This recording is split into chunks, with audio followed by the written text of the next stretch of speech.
Madame Saint-Ange, bienvenue sur les 100.7 de Radio Assaut. Bonsoir. Vous avez certainement entendu parler des tables tournantes pour entrer en communication avec les défunts et par le fait de spiritisme. Pratiqué dans de nombreux pays sous des formes variées, le spiritisme compterait actuellement entre 6 et 50 millions de pratiquants selon les estimations. Sabrina, le spiritisme, c'est quoi au juste ?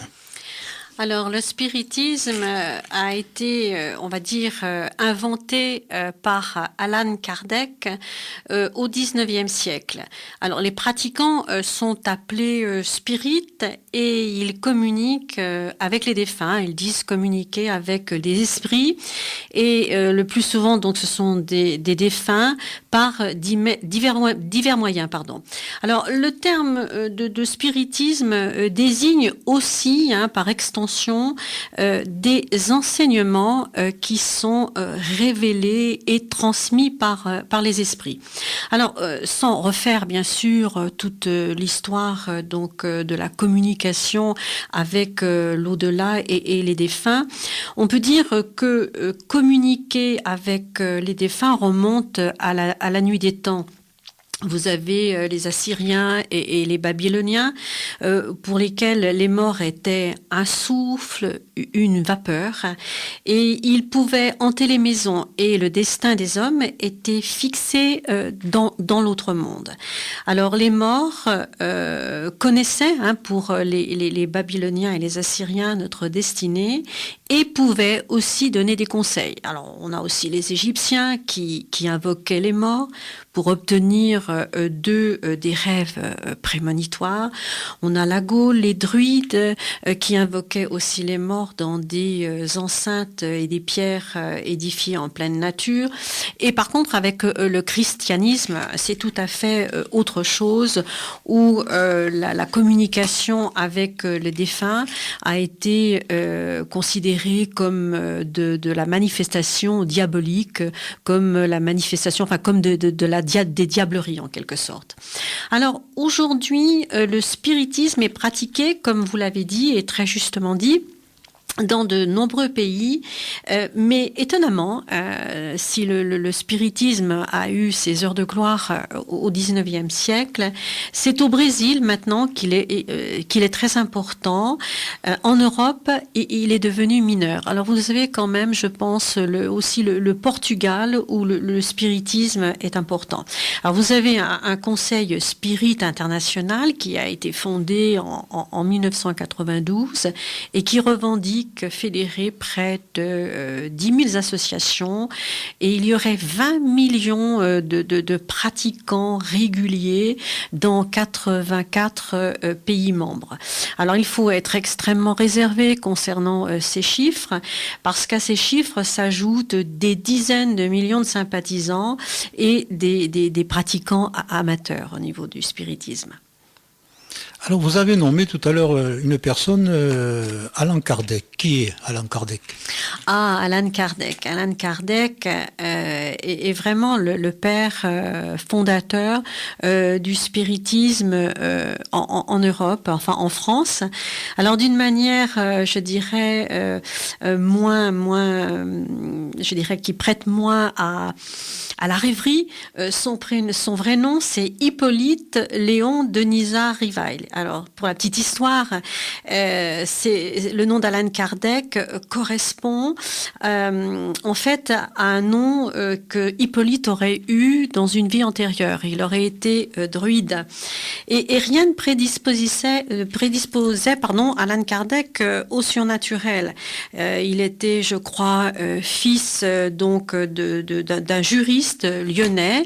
Et il a fait ses études, je dirais, dans des collèges lyonnais et il a découvert les tables tournantes, ce qu'on appelait les tables tournantes qui venaient des États-Unis à l'époque. C'était une pratique qui venait des États-Unis et il a découvert ça au milieu donc du 19e siècle. Et alors peu à peu, Alan Kardec a fréquenté les cercles spirites de l'époque, cercles spirites qui étaient véritablement en vogue, les cercles spirites parisiens, et il en a apporté, je dirais, véritablement sa signature. Alors lui-même était convaincu, conversé par l'intermédiaire de médiums avec de nombreux esprits, et il en a tiré des enseignements, un enseignement et qu'il a couché dans divers livres, fondement qui est le spiritisme, enfin qui est vraiment le socle du spiritisme en France. Alors notamment, il a publié son œuvre majeure qui est le Livre des Esprits, et il l'a publié en 1858, je crois. Donc c'est vraiment le père fondateur du spiritisme en France et en Europe. Je suppose que c'est une revue qui est encore publiée. Et si je présume, le spiritisme, c'est une pratique qui consiste à communiquer avec les esprits, les morts. C'est ça ? Oui, absolument. Parlez-nous un peu de ces pratiques. Oui, absolument. Alors, concernant donc les pratiques, vous avez, je vous reprends un petit peu. Alors, le spiritisme, c'est avant tout, si vous voulez, des enseignements qui sont tirés de la communication avec les défunts, mais ce sont aussi des pratiques qui permettent de mettre en relation, si vous voulez, le monde de l'au-delà, les esprits et les défunts. Alors vous en avez plusieurs techniques et les plus courantes. Vous avez les tables tournantes, vous avez la technique du Ouija, et vous avez l'écriture automatique. Vous avez aussi les médiums qui sont des transmetteurs entre le monde des esprits et notre monde. Alors le plus connu, c'est les tables tournantes. Oui, les tables tournantes, alors on les appelait aussi les tables parlantes. Alors c'est un moyen de communication qui n'est pratiquement plus utilisé, et qui reste dans l'imagerie populaire du spiritisme. Alors, en quoi ça consiste ? Alors, qui ne l'a pas fait quand on était jeune, étudiant, enfin moi je l'ai personnellement fait, vous mettez donc autour d'une table et vous mettez vos mains donc sur la table. Il faut que la table soit en bois ou le guéridon, et vous formez donc un cercle. Alors normalement, il y a différentes écoles là-dessus. Alors certains disent qu'il faut une pièce sombre, d'autres peuvent se permettre d'avoir une pièce très éclairée. Vous pouvez avoir des bougies allumées. Enfin, vous voyez, il y a vraiment différentes différences, des petites écoles, si vous voulez, concernant donc cela. Alors, une fois que tous les participants ont mis leurs mains et se sont mis autour du guéridon et ont mis leurs mains et ils forment une chaîne, eh bien là, normalement, se produit des événements assez particuliers, à savoir que la table peut se mettre à bouger, se lever, on entend des coups dans la table, et ça consiste, si vous voulez, à communiquer avec les défunts. Normalement, c'est un esprit qui vient et qui frappe des coups ou qui fait bouger la table. Alors le tout, c'est d'arriver à comprendre. Alors normalement, c'est pour un coup c'est oui, pour deux coups c'est non. Vous voyez, il y a toute une codification qui est là. Il y avait Victor Hugo qui le pratiquait régulièrement. Oui, bien sûr. Alors, vous avez Victor Hugo qui faisait tourner les tables. On sait que Victor Hugo, il n'y a pas que lui, mais on sait que Victor Hugo a malheureusement perdu sa fille Léopoldine, qui avait 19 ans, dans un accident extrêmement tragique. Elle est morte noyée dans la Seine. Et Victor Hugo, comme l'on sait aussi, a été exilé, et il s'est réfugié à Jersey. Et là, il avait loué une grande bâtisse qui était battue par les vents, et il recevait très régulièrement des personnalités comme Delphine Gay, et cette personne avait été initiée... Qui est une poétesse. Oui, c'est une poétesse, et elle avait la particularité d'avoir été initiée au spiritisme et de croire dans ce monde et de croire à cette communication. Et elle a initié donc Victor Hugo, qui s'est adonné de manière extrêmement, je dirais, importante, enfin, à des séances de spiritisme. Il faisait ça même 2 à 3 fois par jour. Il a fait ça pendant 2 ans, et il en a tiré des notes et un livre, le livre des tables, qui a été édité, je crois, après sa mort. Alors, il n'y avait pas que Victor Hugo, vous aviez aussi... Gérard de Nerval, Edgar Allan Poe, tous à l'époque s'adonnaient au spiritisme. C'était la mode à l'époque. Hein. Je dirais que, alors j'ai même cherché Daumier, s'il en avait parlé. Vous savez, les lithographies de Daumier, et il a fait des lithographies amusantes sur le spiritisme, avec un ton de moquerie, comme on connaît bien Daumier. Alors souvent, on dit qu'au cours de ces séances de spiritisme, les tables se soulèvent du sol et volent dans les airs. C'est un mythe ou ça peut être une réalité? Oui, je dirais que il y a des choses fort étonnantes. Alors, il y a aussi, bien sûr, quelquefois de la supercherie, mais souvent, sans véritablement toucher la table, lorsque les personnes sont autour de la table, mettent leurs mains et effleurent la table, il se passe quelque chose comme un espèce de fluide, et la table se soulève. Et on avait même vu des tables très lourdes qui pouvaient passer d'un coin à un autre de manière très très rapide, alors que les personnes ne touchaient pas la table. Il y a des choses vraiment étonnantes, et des choses qui ont été, enfin des événements qui ont été, je dirais, vus, attestés, même par des scientifiques de l'époque. Oui, oui, oui. D'accord. Et vous avez parlé aussi d'une autre pratique, c'est le Ouija. Le Ouija, pardon. Oui. C'est quoi exactement? Alors, le Ouija ou la technique du verre. Alors, il y a eu récemment un film d'horreur d'ailleurs qui s'appelle, je crois, Ouija, et qui relate ce genre de pratique. Alors, qu'est-ce que c'est que le Ouija? Le Ouija, c'est une tablette sur laquelle vous avez l'alphabet.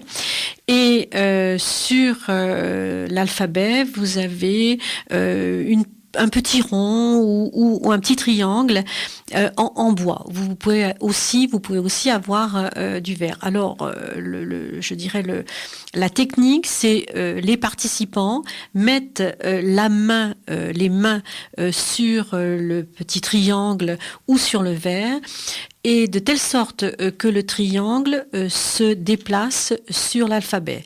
Et au fur et à mesure, il y a une communication qui peut s'établir. Alors bien sûr, les participants donc sont concentrés, mettent les mains sur ces triangles ou sur le verre, et invoquent un esprit avec la fameuse phrase « Esprit, es-tu là ?»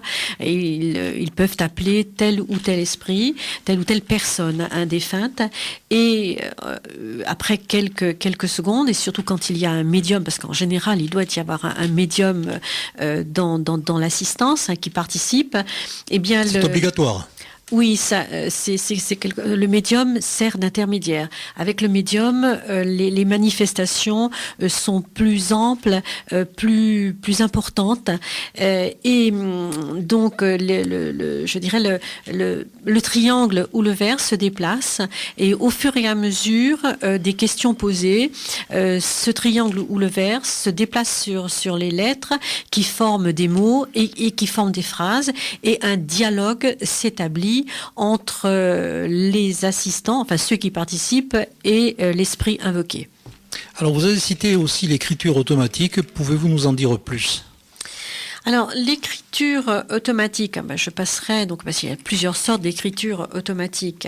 Alors, vous avez l'écriture automatique, ça consiste à avoir une feuille de papier et un crayon et à tenir le crayon, à le tenir de manière absolument légère et de pointer donc le crayon sur le papier.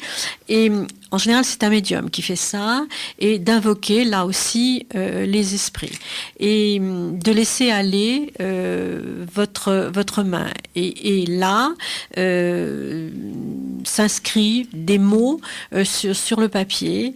Et souvent, ce sont des mots, des phrases, et la personne, le médium, n'a aucune idée de ce qui va être écrit. Et il y a des messages qui sont délivrés. Il y a même des messages magnifiques qui ont été délivrés par cette technique-là. Alors, donc, toutes ces techniques-là, est-ce qu'elles sont dangereuses ? À force de les pratiquer, bien sûr, à outrance. Alors, j'allais un petit peu sourire. Par exemple, est-ce qu'un stylo est dangereux ? Non, un stylo n'est pas dangereux, par exemple, sauf, bien sûr, si vous allez le pointer ou battre, enfin, le mettre dans l'œil de votre voisin. Non, c'est absolument pas dangereux. Bon, bien sûr, il y a des films, tout à fait, il y a tout un folklore autour de cela.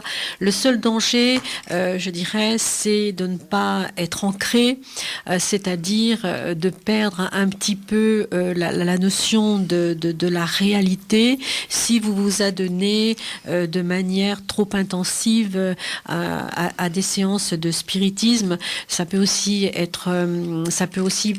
empêcher de faire son deuil quelquefois, mais ça peut aussi également rassurer. Donc ce ne sont pas des techniques dangereuses. Alors il est vrai qu'on a dit que faire le Ouija permettait à des mauvais esprits de venir dans les maisons, de hanter les maisons. Donc ça, moi, je ne le crois absolument pas. Il y a des explications scientifiques ?